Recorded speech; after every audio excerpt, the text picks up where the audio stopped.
Agora sim, a especialista em medicina e segurança do trabalho, Patrícia de Oliveira Gonçalves, com corte de cabelo novo, simpática como sempre, está comigo. Nós vamos conversar sobre muitos assuntos pertinentes a esse setor. Então, Patrícia, seja bem-vinda novamente. Boa tarde para você. Boa tarde. É um prazer estar de volta e podemos conversar sobre segurança e saúde do trabalho. Você está rindo porque está feliz? Está com dinheiro no banco, debaixo do colchão? Não, é isso? É sempre bom estar aqui. É bom, tá legal.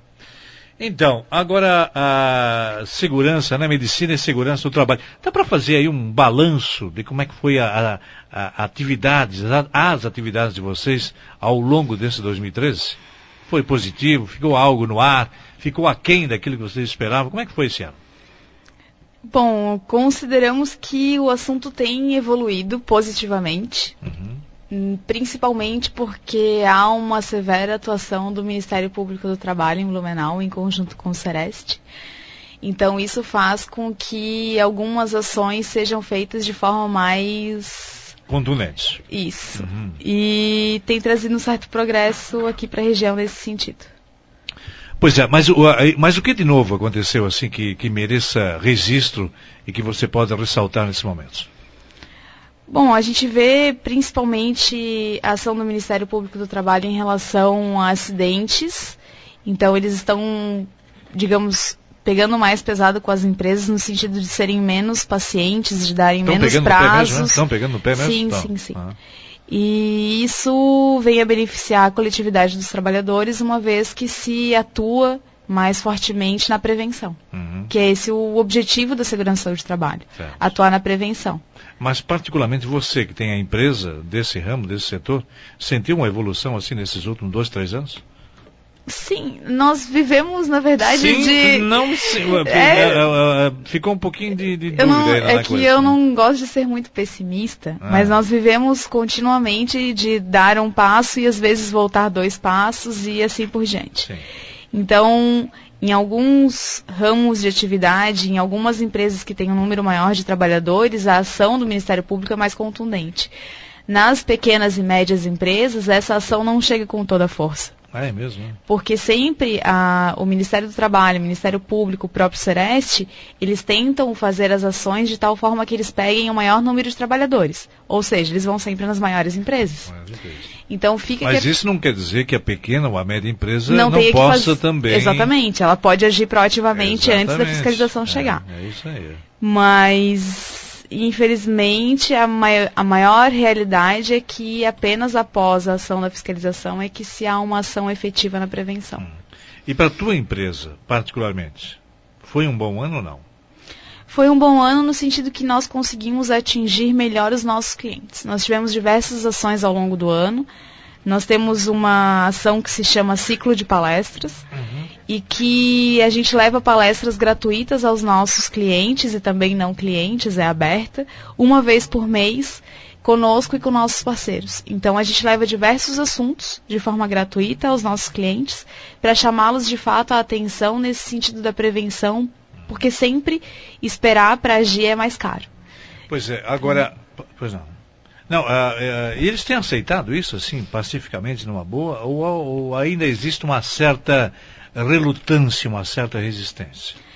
Existe de forma institucional no sentido de que o Brasil já é um país tão pesado em impostos, em tributos, e assim por diante. E é verdade, né? E é um fato, às vezes o cliente comenta isso com a gente e eu às vezes tenho que lembrar para o cliente, eu também sou empresária, eu sinto esse peso também. Mas infelizmente ou felizmente as normas existem, estão cada vez mais restritas, mais pesadas, de forma que muitas vezes o empresário sente o peso da prevenção. No entanto, se a gente deixar para o acidente acontecer, seja aquele acidente típico, né, cortei o dedo na serra, seja o acidente doença do trabalho, dei um mau jeito nas costas e vou ficar afastado, é sempre mais caro. Então, o acidente, a doença, para o empresário, para a sociedade como um todo, é sempre mais caro do que a prevenção. Então, infelizmente ou felizmente, a gente tenta passar isso para o nosso cliente. E num primeiro momento, alguns clientes são resistentes a irem em palestras, a saber mais do assunto. Mas o que a gente percebe, a gente tem tido um feedback muito bom depois que ele vai na palestra. E daí ele diz, poxa, Patrícia, que bom que a gente veio. Eu relutei, mas foi interessante ter vindo, a gente consegue entender melhor. Porque daí a gente consegue explicar para ele na palestra da onde vem aquela obrigatoriedade, por que existe, quais são os números de Blumenau, dos afastamentos, dos acidentes, ele consegue entender que é mais fácil prevenir. Legal. Tipo eu aqui assim, quando o pessoal que não me conhece, não, eu não vou lá falar com o Jota, não quero. Mas aí quando a gente começa a falar com o Jota, eles querem voltar sempre. É sempre assim, né? O cara está se achando. Agora responde quem tem direito realmente. E qual é a finalidade? Dos afastamentos. Dos afastamentos. Ao trabalho. Então, tem direito a afastar-se do trabalho qualquer pessoa, qualquer trabalhador que se encaixe naquela qualidade de segurado do INSS, ou seja, que tenha recolhido ao INSS. Nos casos de doença do trabalho, de doenças normais, é necessário uma carência de 12 meses de contribuição. E no caso de acidente de trabalho, não há carência. E a finalidade do benefício... Se não tiver, só vamos abrir um parênteses aqui. Sim. Se não tiver 12 meses, não tem essa garantia, né? Isso, não vai receber o benefício do afastamento. Não vai receber o benefício, né? Exato. E a finalidade do afastamento é justamente que o trabalhador tenha alguma fonte de sustento enquanto ele está se tratando de alguma doença, alguma incapacidade que ele adquiriu ao longo do tempo. Então, os primeiros 15 dias de afastamento, a empresa deve dar conta desses dias, né? Pagar completamente, sem nenhum ônus ao trabalhador, 15 dias. 15 dias. Então, sejam 15 dias seguidos, ou sejam 15 dias, a gente diz, né? Pingados, alternados ao longo no período de 60 dias. Quando ele é do mesmo motivo, então junta-se esses 15 dias e no 16º o INSS é quem paga para o trabalhador para ele ficar em casa e se tratar. O tal, se diz encostado, né? É isso, né? É um termo meio que já ultrapassado, mas ainda se diz, né? Ainda se... estou encostado. Tô no encosto. Tem várias expressões. Eu sei que quando a gente está com encosto é diferente. Agora, quando está encostado é uma outra diferença, entende? Exato. Tá. Então, normalmente se usa mais, o termo correto é afastamento do trabalho. Isso. E então, nesse 16º dia em diante, o INSS deve dar conta desse tempo para o trabalhador. E sempre mediante perícia, com o médico perito do INSS, para ser constatada a incapacidade e assim por diante. E é exatamente o tipo de trabalho que vocês exercem, não é? Também, para as empresas, não é? Fiscalizar. Isso, a nossa parte, na verdade, é o final do afastamento. É só o final. É o final do afastamento. Tá. Quantos dias de atestado a empresa deve pagar? No caso, é aqueles 15 dias, né? 15 dias. E qual é, então, a diferença do auxílio-doença, que quer dizer o B31, não é? O que é esse B31? É o benefício tipo 31. Por que 31? Tem alguma... É que tem uma série de benefícios do INSS ao trabalhador. E esse o então... 31 é o auxílio-doença. É o que configura o auxílio-doença. Isso, e o 91 é o auxílio-doença acidentário. Então, a grande diferença entre eles é que o B91 se constata a causa da doença na empresa.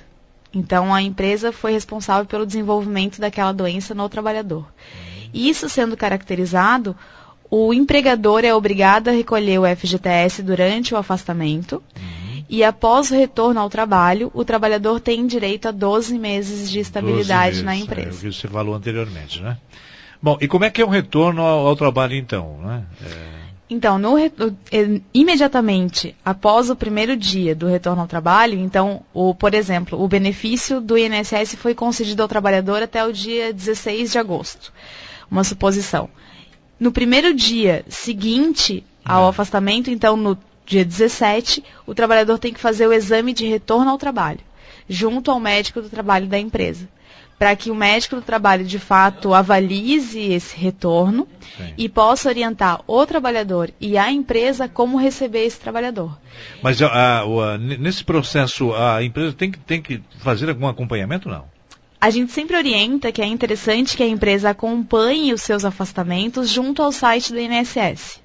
Então, pelo site, a empresa consegue saber exatamente em que situação, qual é o status de cada afastamento que ela tem. Sim. Então, por exemplo, muitas vezes acontece durante a perícia, às vezes o trabalhador deu entrada com o pedido de auxílio-doença, o B31, e na perícia o médico perito converteu aquele auxílio-doença para auxílio-doença acidentário, o B91. A empresa precisa sempre acompanhar essas questões para saber justamente, agora eu tenho que começar a recolher o FGTS. Entendi. Agora, se eu não concordo, eu tenho que entrar com recurso junto ao INSS.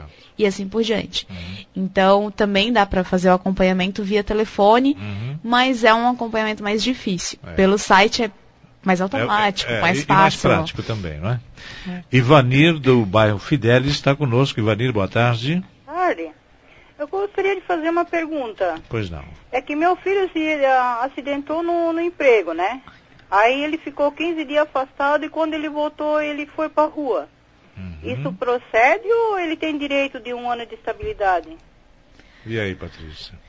Então, a estabilidade, ela só é devida quando há afastamento pelo INSS. Tá. Então, nos primeiros 15 dias ainda não cabe a estabilidade. Só depois. Se ele tivesse ficado mais de 15 dias afastado e ido ao INSS, então no retorno ele teria 12 meses de estabilidade.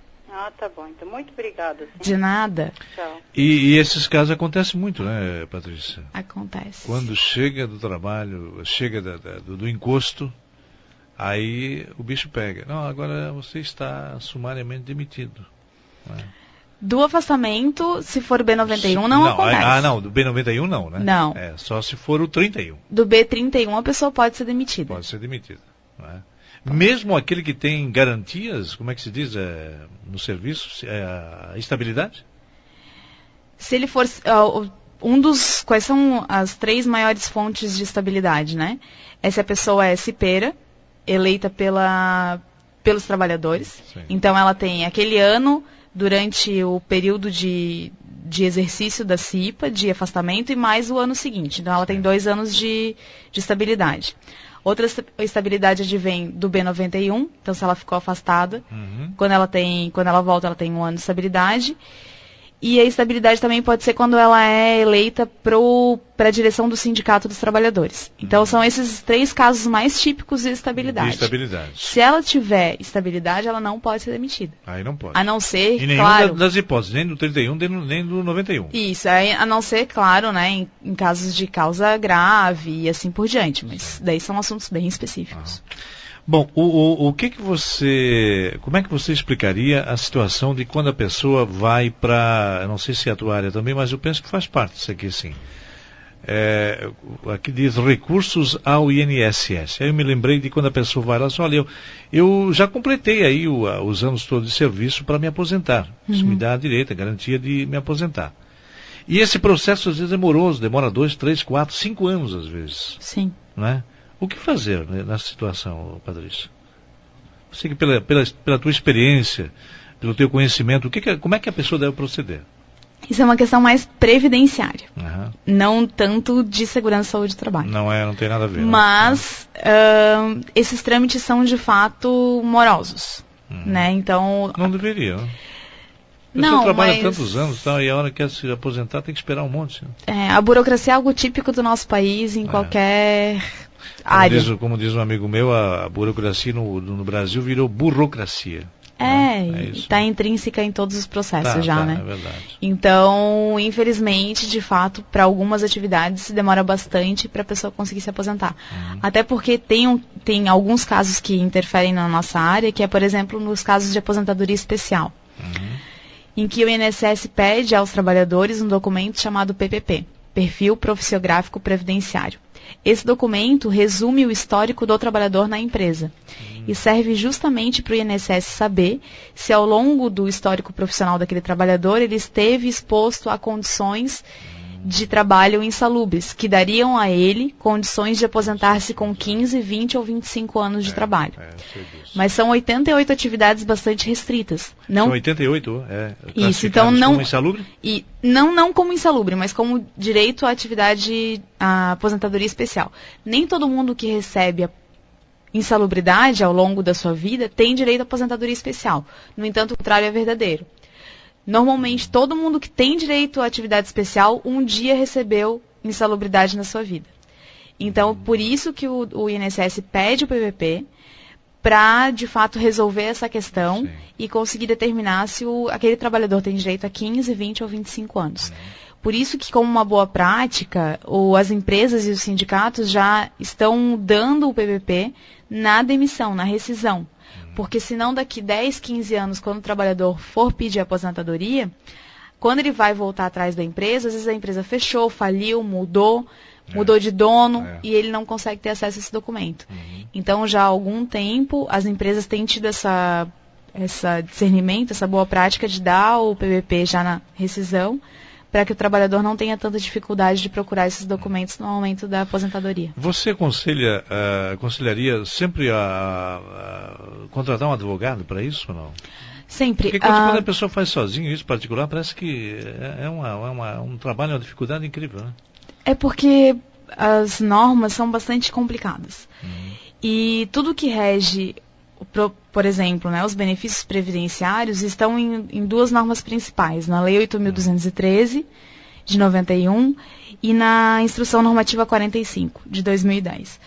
Então, os advogados, querendo ou não, já têm um conhecimento melhor desses trâmites e conseguem, resumidamente, atingir seus objetivos. Ou agilizar um pouquinho mais o processo. Exato. Então, a gente sempre aconselha tanto ao trabalhador, no caso de aposentadoria, por exemplo, quanto às empresas, no caso de recursos ao INSS, quando elas não concordam com o tipo de benefício que foi dado ao trabalhador, que usem sempre assessorias multidisciplinares, digamos assim. Então, sempre o advogado junto, e quando for necessário, o médico, o engenheiro de segurança, o fisioterapeuta e assim por diante. Perfeito. Bom, depois do espaço comercial, Patrícia, você vai responder o seguinte questionamento. Os 15 primeiros dias, então a empresa tem que suprir o pagamento e tal. Supomos que a empresa não o faça. Qual ou quais são as penalidades?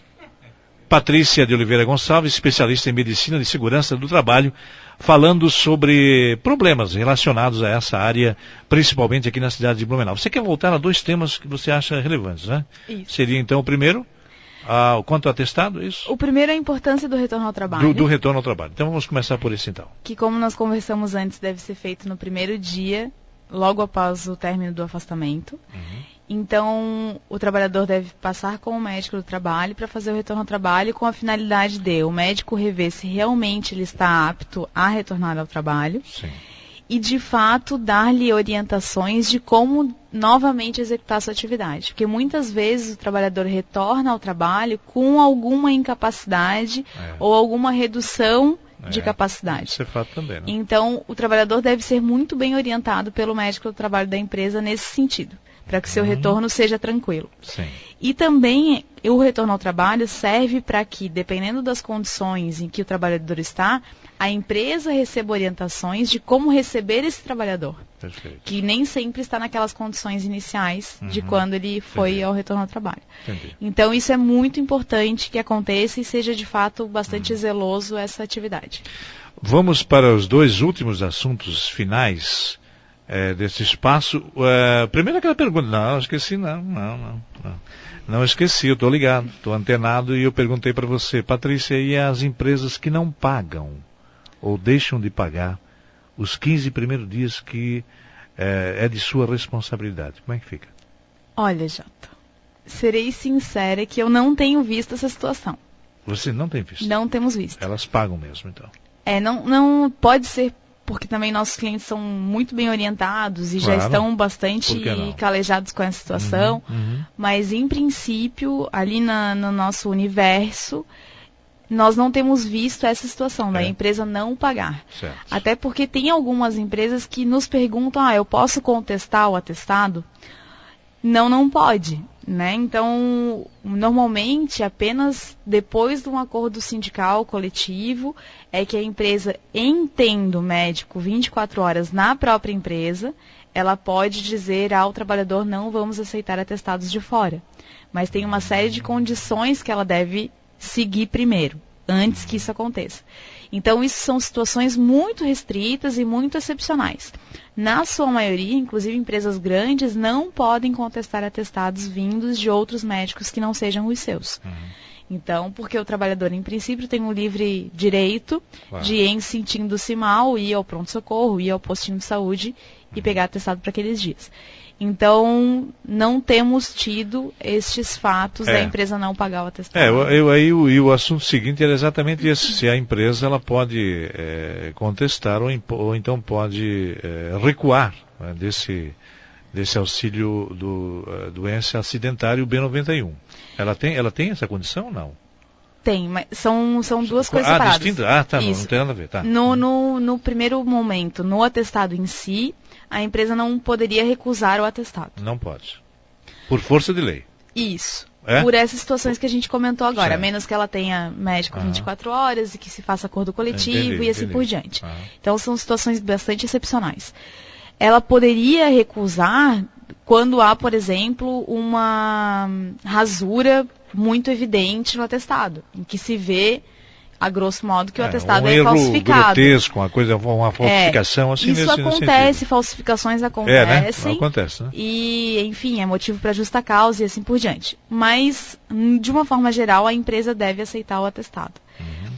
Sobre o B91 da empresa, então, o B91 acontece quando já aconteceu os 15 dias, no 16º o trabalhador pediu perícia, então já está sob tutela do INSS, e lá no INSS o médico perito determina que aquela doença, aquele mal que acomete o trabalhador tem relação com a empresa, com o trabalho. Isso a gente diz que é nexo técnico epidemiológico, né, TEP, que a gente chama. Então, o INSS, o médico perito, caracteriza aquele afastamento com o B91, em que a empresa tem que pagar o FGTS durante o afastamento e o trabalhador tem 12 meses de estabilidade após o retorno. Quando a empresa não concorda com esse parecer do perito, ela tem 15 dias para entrar com recurso administrativo, nós chamamos. Recurso administrativo por quê? Porque acontece dentro da esfera do INSS, sem recursos judiciais. Então, é dentro do próprio INSS. Normalmente, se orienta que use um advogado, e dependendo da situação, também o médico, o fisioterapeuta, o engenheiro. Não há participação ou indicações externas, é isso? Isso, né? isso. Por isso que se chama recurso administrativo, porque acontece dentro da esfera do próprio INSS. Em que a empresa argumenta, por uma série de questões, que aquele mal não confere com o ambiente de trabalho e com a atividade executada pelo trabalhador. Para fechar, então, eu sei que talvez você até não tenha conhecimento, ou tenha, né? Mas aí vai de você responder ou não, querer responder ou não. E quando há o conchavozinho, aquela coisinha do dono da empresa com o funcionário, escuta, vamos sentar aqui, vamos arrumar aqui as coisinhas, eu te dou tanto, aí tu não fala na frente lá e tal. Quando isso acontece, o trabalhador perde todo o direito, não é, Patrícia? Isso acontece para que finalidade? Para o afastamento não acontecer? Principalmente. Olha, vamos fazer assim, não sei se já aconteceu também casos assim, mas eu penso que já aconteceu, né?